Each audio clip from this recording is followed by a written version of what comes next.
నమస్కారం. ఘంటారావానికి స్వాగతం. ముందుగా ప్రధాన అంశాలు. పుంగనూరులో అవినీతిపై ప్రశ్నిస్తే కేసు పెట్టారన్న చంద్రబాబు. పెద్దిరెడ్డి అక్రమాలకు కిరణ్ కుమార్ రెడ్డి చెక్ పెడతారని ఉద్ఘాటన.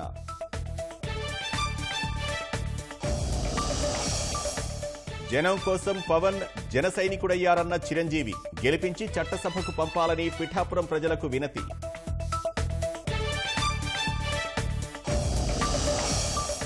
వివేకా హంతకులను సీఎం కాపాడుతున్నారన్న షర్మిల. అవినాష్ అమాయకుడని జగన్ చెప్పడంపై ఆశ్చర్యం.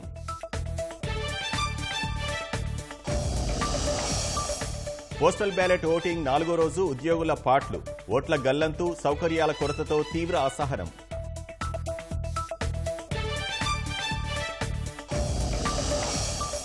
పోస్టల్ బ్యాలెట్ పోలింగ్ గడువు మరో రోజు పొడిగింపు. భద్రతా విధుల్లో ఉన్నవారు ఈ నెల 9న ఓటేయవచ్చన్న సీఈఓ.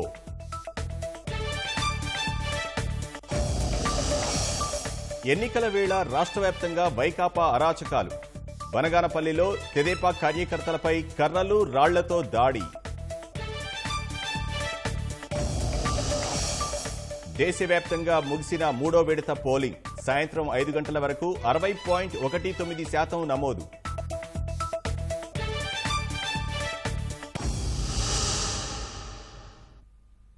పాపాల పెద్దిరెడ్డిని ఇంటికి పంపినప్పుడే పుంగనూరుకు నిజమైన స్వాతంత్ర్యం వస్తుందని తెలుగుదేశం అధినేత చంద్రబాబు అన్నారు. అక్రమ సంపాదనతో 30,000 కోట్లు దండుకున్న పెద్దిరెడ్డి తనకు ఓటు వేసి గెలిపించిన ప్రజల నుంచి కమిషన్లు దండుకుంటున్నారని చంద్రబాబు మండిపడ్డారు. అక్రమ కేసులు పెట్టి వేధించిన పెద్దిరెడ్డికి నిద్రలేని రాత్రులు గడిపేలా చేయడమే తన కర్తవ్యమని, తప్పకుండా బదులు తీర్చుకుంటానని హెచ్చరించారు.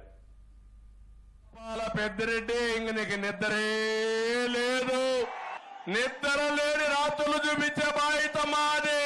బానిసలుగా బతకడం కంటే తిరుగుబాటు చేసి ఇలాంటి వాళ్ళని భూస్థాపితం చేయగలిగితే మీకు అభివృద్ధి ఉంటుంది. ఈయన ఒక మంత్రి, దోపిడీ కోసం మంత్రి. ఏం తమ్ముళ్ళు, ఎవడైనా సరే ఆ శివశక్తి ప్రాంతంలో వేరే డైరీలు పోతున్నాయా అని మిమ్మల్ని అడుగుతున్నా. కడాల నేను సీఎం గా ఉంటే మా హెరిటేజ్ ను కూడా రానీరు. దేశం అంతా పోతుంది కానీ శివశక్తి డైరీలో రానీరు. అవునా కాదా? అదే మా ఊర్లో అన్ని పాలు పడతారులే తమ్ముళ్ళు. అంటే ఇదేమో ఆయన జాగీరా, వాళ్ళ నాన్న సొత్త, వాళ్ళ అబ్బ సొత్త, ఏమనుకుంటున్నాడు? నేను అడుగుతున్నా, మీ ఊర్లోనే ఆవులాపల్లి రిజర్వాయర్ అనుమతులున్నాయా తమ్ముళ్ళు? అనుమతులు లేకుండా ఎవడు కాంట్రాక్టర్? పిఎల్ఆర్ అవునా కాదా? పాప రైతుల పొట్టగొట్టి ఈ వ్యక్తి వాళ్ళ ఊర్లో నుంచి తరిమేయాలని. ఏంటి తమ్ముళ్ళు ఇది? రేపు రాబోయే రోజుల్లో ఇలాంటి దుర్మార్గులు వస్తే ఈ ఊర్లో మీరుంటారని అడుగుతున్నా. మంత్రులు వీళ్ళే, ఎంపీలు వీళ్ళే, కాంట్రాక్టర్ వీళ్ళే, మైనింగ్ లో వ్యాపారం వీళ్ళదే, ఇంకో పక్క ఇసుక మొత్తం వ్యాపారం వీళ్ళదే, మద్య వ్యాపారం వీళ్ళదే. ఏం తమ్ముళ్ళు, ఏమైనా మిగిలిందా మీకు? ఊట్ చేశాడు తమ్ముళ్ళు. మీకు ఆశ్చర్యం వేస్తుంది. 30,000 కోట్ల రూపాయలు అవినీతితో సంపాదించిన దుర్మార్గుడు ఈ పాపాల పెద్దిరెడ్డి. పుంగనూరులో దాడులు జరగని రోజు లేదు.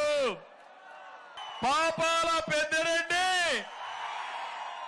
నీ అవినీతి పైన యుద్ధం చేస్తా ఉంటే నా పైన దాడి చేపించి నా మీదనే కేసులు పెట్టారు. 450 మందిని జైల్లో పెట్టారు. కబద్దార్, నా మైండ్ లో ఉంది, నరాల్లో జీర్ణించకపోయింది, గుండె రగిలిపోతా ఉంది. నా కుటుంబ సభ్యులకు జరిగిన అన్యాయం వదిలిపెట్ట నీ కథ తేల్చుకుంటా. నీకు కూడా గుణపాఠం చేసి నా కార్యకర్త ఎంత క్షోభ అనుభవించారో అంత క్షోభ నీకు పెట్టే బాధ్యత నాదని మరొకసారి హామీ ఇస్తున్నా. జగన్మోహన్ రెడ్డి సైకో ఫ్రస్ట్రేషన్ లో ఉన్నాడు. ఎవరు ఆనందంగా ఉండకూడదు, ఎవరి దగ్గర డబ్బులు ఉండకూడదు, మొత్తం డబ్బులు ఆయన దగ్గరనే ఉండాలి. మళ్ళా క్లాస్ వార్ అంటాడు. క్లాస్ వార్ కాదు జగ్గుబాయ్, ఇది క్యాష్ వార్. నీ దగ్గర పాపాల పెద్దిరెడ్డి దగ్గర ఈ రాష్ట్ర డబ్బంతా ఖజానాలో ఉండవలసిన డబ్బులు నీ దగ్గర ఉంది. జూన్ 4వ తారీఖున కక్కిస్తా.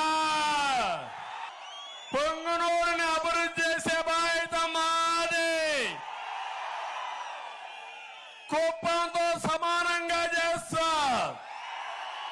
దత్తత తీసుకుంటా.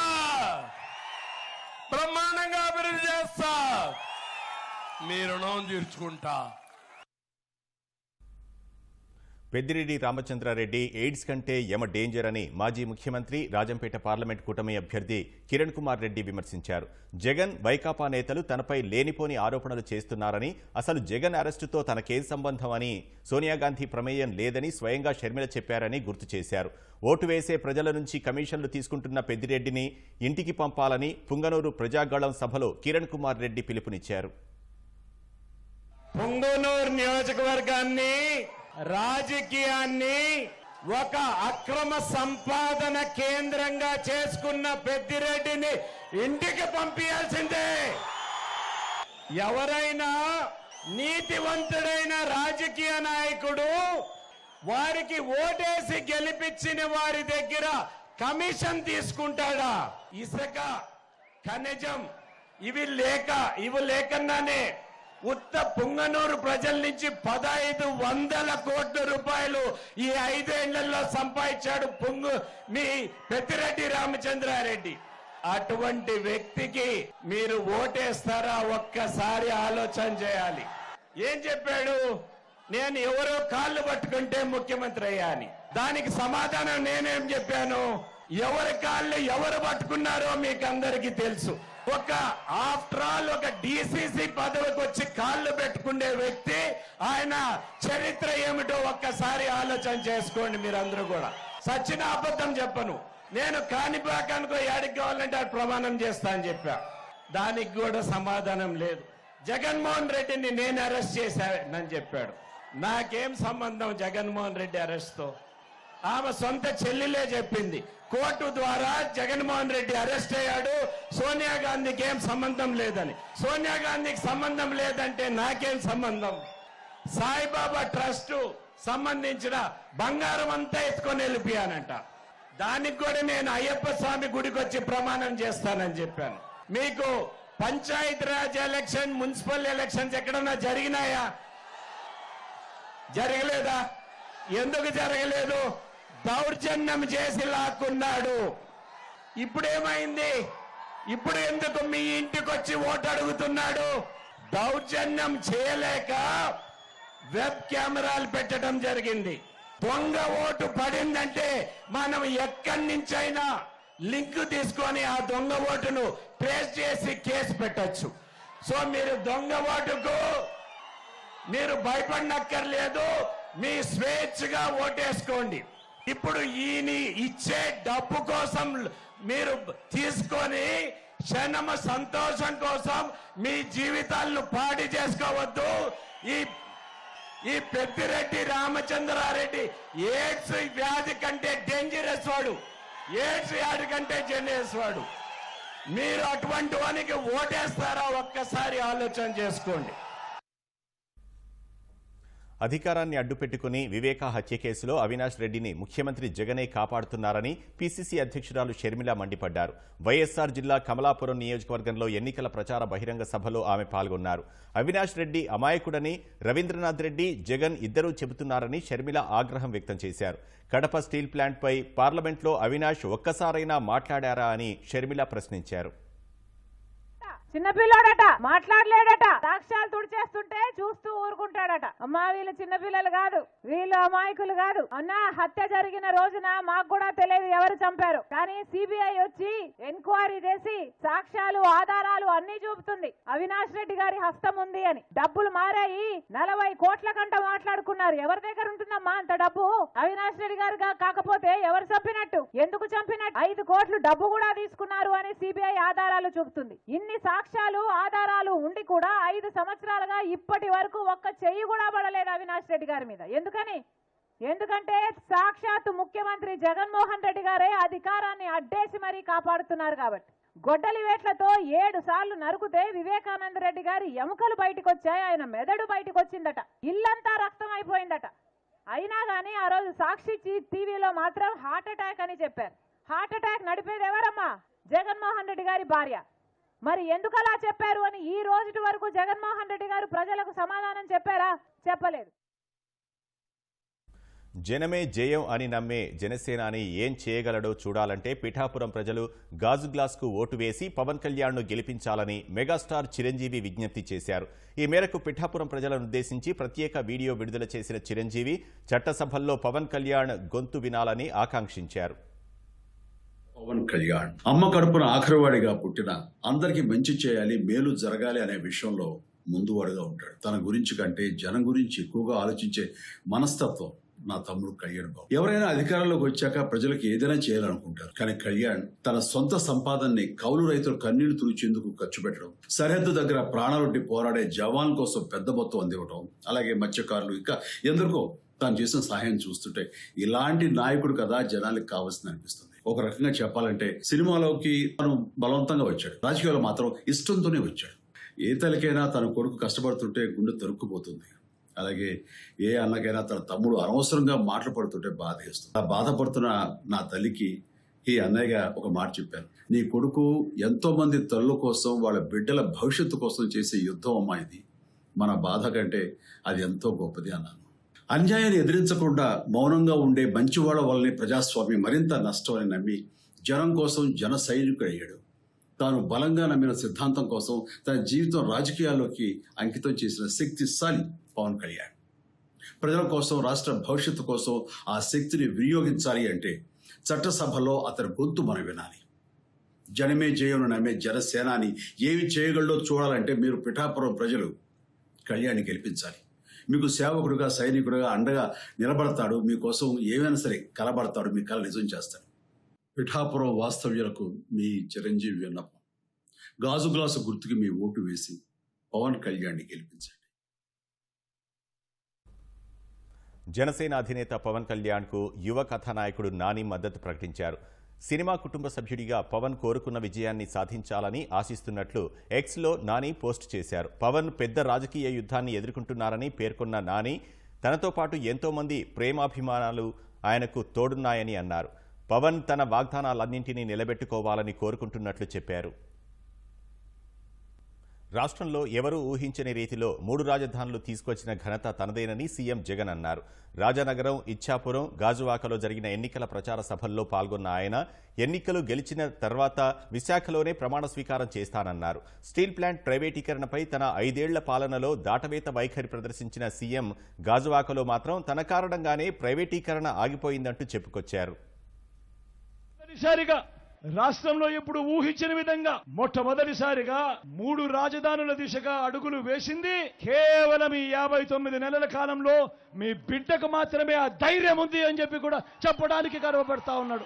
మొట్టమొదటిసారిగా విశాఖను ఎగ్జిక్యూటివ్ రాజధానిగా చేయటమే కాక రేపు జూన్ 4వ తారీఖున దేవుడు ఆశీస్సులతో, ప్రజలందరి చల్లని దీవెనలతో మీ బిడ్డ ప్రమాణ స్వీకారం చేసేది, ఆ తర్వాత పాలన కొనసాగించేది విశాఖపట్నం నుంచే అని కూడా చెప్పడానికి గర్వపడతా ఉన్నా. 5 సంవత్సరాలుగా స్టీల్ ప్లాంట్ ప్రైవేటీకరణ జరగలేదు అనంటే దానికి కారణం, దానికి జగన్ అనే ముఖ్యమంత్రి ఒప్పుకోలేదు కాబట్టి అది జరగలేదు అన్నది ప్రతి ఒక్కరూ కూడా ఆలోచన చేయమని కోరుతా ఉన్నా. గాజువాకలో మీరు పొరపాటున టీడీపీకి ఓటు వేయటము అని అంటే దాని అర్థం ప్రైవేటైజేషన్ చేస్తానంటున్న ఎన్డీఏకు ఓటు వేయడం అంటే స్టీల్ ప్లాంట్ అమ్మకానికి మీరే ఆమోదం తెలిపినట్టు అవుతుంది అన్నది ప్రతి ఒక్కరూ కూడా గుర్తుపెట్టుకోమని కోరుతా ఉన్నా. పోస్టల్ బ్యాలెట్ ఓటింగ్ సందర్భంగా ఉద్యోగులు 4వ రోజు నానా అవస్థలు పడ్డారు. ఓట్ల గల్లంతు, కేంద్రాల వద్ద సరైన సౌకర్యాలు లేకపోవడంతో తీవ్ర అసహనానికి గురయ్యారు. పలుచోట్ల వైకాపా నేతలు ప్రలోభాలకు గురిచేసేందుకు యత్నించడం తీవ్ర ఉద్రిక్తతలకు దారితీసింది. విజయవాడలో పోస్టల్ బ్యాలెట్లో తీవ్ర గందరగోళం నెలకొంది. అధికారులు జాగ్రత్తలు తీసుకున్నామని చెబుతున్నప్పటికీ ఉద్యోగులందరికీ ఓటు హక్కు కల్పించడంలో విఫలమయ్యారు. పనిచేసే చోటే ఓటు హక్కు ఉంటుందని సోమవారం వరకు చెప్పిన అధికారులు మంగళవారం మాత్రం నివాసం ఉండే చోటే ఓటెయ్యాలని చెప్పారు. ఎక్కడికి వెళ్లాలో తెలియక ఉద్యోగులు తీవ్ర అసహనం వ్యక్తం చేశారు. విజయవాడ తుమ్మలపల్లి కళాక్షేత్రంలో అత్యవసర సర్వీసు ఉద్యోగులకు పోస్టల్ బ్యాలెట్ ప్రక్రియ అస్తవ్యస్తంగా కొనసాగింది. సమాచార లోపం, అధికారుల సమన్వయ లోపంతో తాము తీవ్ర ఇబ్బందులు పడుతున్నామని ఉద్యోగులు మండిపడ్డారు. తుమ్మలపల్లి కళాక్షేత్రంలో ఉంటది ఓటు అని చెప్పి అన్నారు. ఇక్కడికి వస్తేనేమో ఇక్కడ కాదు, మీ కాన్స్టిట్యూన్స్ కి వెళ్ళి ఓటేయమంటున్నారు. ఇక్కడికి వచ్చి ఇప్పుడు దాకా లైన్ లో నుంచొని మళ్ళీ మా కాన్స్టిట్యూన్స్ కి వెళ్లాల్సి వస్తుంది. అక్కడ ఉంటదో ఉండదో వెళ్తే కానీ తెలియదు. అంత గందరగోళంగానే ఉందా అక్కడ. అసలు లిస్ట్ లో అందరికి లాస్ట్ టైం కూడా ఓపీఓ డ్యూటీ చేశాము. ఏ కాన్స్టిట్యూన్స్ అయితే ఆ కాన్స్టిట్యూన్స్ ఇచ్చారు. కానీ ఇప్పుడు మాత్రం ఇక్కడికి వస్తే ఇక్కడ కాదు, మళ్ళీ మీ కాన్స్టిట్యూన్స్ కి వెళ్ళండి అంటున్నారు. మీరు నియోజకవర్గానికి వెళ్ళమని ఒక మాటగా చెబుతున్నారు. అక్కడికి వెళ్తే కాదు, మీరు ఎక్కడైతే చేస్తున్నారో డ్యూటీ చేస్తున్నారో అక్కడికి వెళ్ళమని వాళ్ళు చెబుతున్నారు. మళ్ళీ ఇంకొక మాట ఏంటంటే పోస్టల్ బ్యాలెట్స్ అయిపోయినాయని ఒక మాట. నానా ఇబ్బంది పడుతున్నారు. మరి చాలా పరిస్థితి అయితే ఇబ్బందిగానే ఉంది. ప్రభుత్వం ప్రయత్నిస్తుంది. ప్రభుత్వ ఎంప్లాయీస్ ఓట్లు వ్యతిరేకంగా వేస్తున్న ఉద్దేశంతో వాళ్ళ ఓట్లు వేయకుండా ఏదో రకంగా నానా శంకర్లాగా ఇతరులు వెళ్ళిపోతారు, ఓట్లు వేయరు, చిరాకు పుట్టి వెళ్ళిపోతారు ఉద్దేశంతో ఎంత గందరగోళం చేశారు సార్. గుంటూరు జిల్లా మంగళగిరిలో పోస్టల్ బ్యాలెట్ ఓటింగ్ వద్ద ఉద్యోగులు తీవ్ర అసహనం వ్యక్తం చేశారు. వరుస క్రమంలో ఓటేసేందుకు చర్యలు తీసుకోకపోవడంతో క్యూ లైన్లలో నెట్టుకున్నారు. ఇతర జిల్లాల నుంచి వచ్చిన ఉద్యోగులు తమ ఓటు ఎక్కడుందో తెలియట్లేదని అధికారులను అడుగుతుంటే విసుక్కుంటున్నారని మండిపడ్డారు. గుంటూరులో పోస్టల్ బ్యాలెట్ ఓటింగ్ ప్రక్రియలో తీవ్ర గందరగోళం నెలకొంది.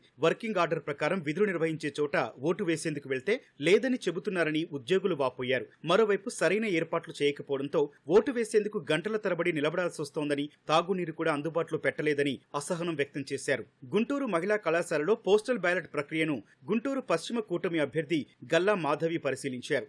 ఓటమి భయంతోనే వైకాపా ఉద్యోగుల ఓటింగ్ ను అడ్డుకుంటోందని మాధవి మండిపడ్డారు. ఎడ్యుకేటెడ్ అయిన వాళ్ళకే ఇలాంటి ఫెసిలిటీస్ ఇచ్చి ఇలాగ ఓటింగ్ జరిగితే రేపొద్దున కామన్ పీపుల్ కి ఎలా జరుగుతుంది? కావాలని చేస్తున్న ప్రభుత్వ తీరులాగా కనిపిస్తుంది. కాబట్టి దీన్ని మేము తీవ్రంగా ఖండిస్తున్నాము. ఎలాగైనా సరే ఆ టైం ని వాళ్ళు టైం పాస్ చేసి వాళ్ళతో ఓటింగ్ జరగకుండా చూడడమే లక్ష్యంగా ఈ రోజు ప్రభుత్వం పనిచేస్తుందండి. శ్రీ సత్యసాయి జిల్లా పెనుకొండలోని పోస్టల్ బ్యాలెట్ కేంద్రం వద్ద స్వల్ప ఉద్రిక్తత చోటు చేసుకుంది. కూటమి అభ్యర్థి సవిత పోలింగ్ కేంద్రం వద్దకు రాగానే వైకాపా అభ్యర్థి ఉషశ్రీ చరణ్ 10 మంది కార్యకర్తలతో లోనికి వెళ్లారు. ఇరు వర్గాల మధ్య వాగ్వాదంతో స్వల్ప ఉద్రిక్తత తలెత్తింది. లాఠీచార్జ్ చేసిన పోలీసులు ఇరు వర్గాలను అక్కడి నుంచి పంపించేశారు. శ్రీ సత్యసాయి జిల్లా కదిరిలో పోలింగ్ కేంద్రం వద్ద డబ్బులు పంచుతూ వైకాపా నేతలు హల్చల్ చేశారు. ఓటర్ల జాబితా పట్టుకుని పోలింగ్ కేంద్రంలో తిరుగుతున్నా పోలీసులు పట్టించుకోలేదు. ప్రభుత్వం ఇచ్చే పథకాలేవి ఆపమని ఎన్నికల సంఘం చెప్పలేదని, కొంతకాలం తర్వాత ఇవ్వమని స్పష్టం చేసిందని రాష్ట్ర ఎన్నికల ప్రధానాధికారి ముఖేష్ కుమార్ మీనా తెలిపారు.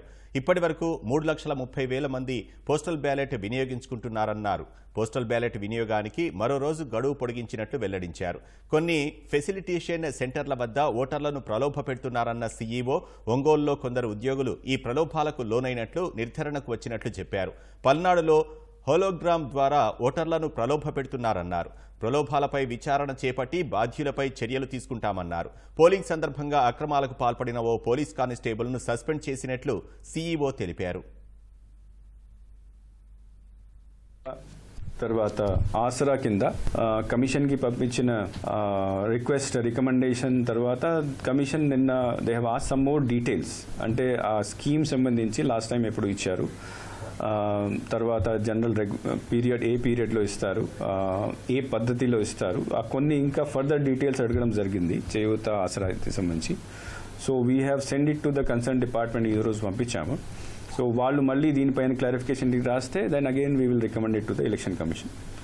కొన్ని స్కీమ్స్ గురించి for example Vidya Deevena commission has given direction that you wait till the election is over, election తర్వాత మీరు ఇచ్చేయండి. So commission never says that you do not give it. It only says that either even doubt unte they will ask for clarification. Otherwise they may say that you may konni roju meeru defer cheskondi. Mana 13th is the polling date. We are very near to it. Konni roju defer cheskondi. Defer chesin tarvata meeru icheyandi. But in case government request, because 13th we will complete our polling.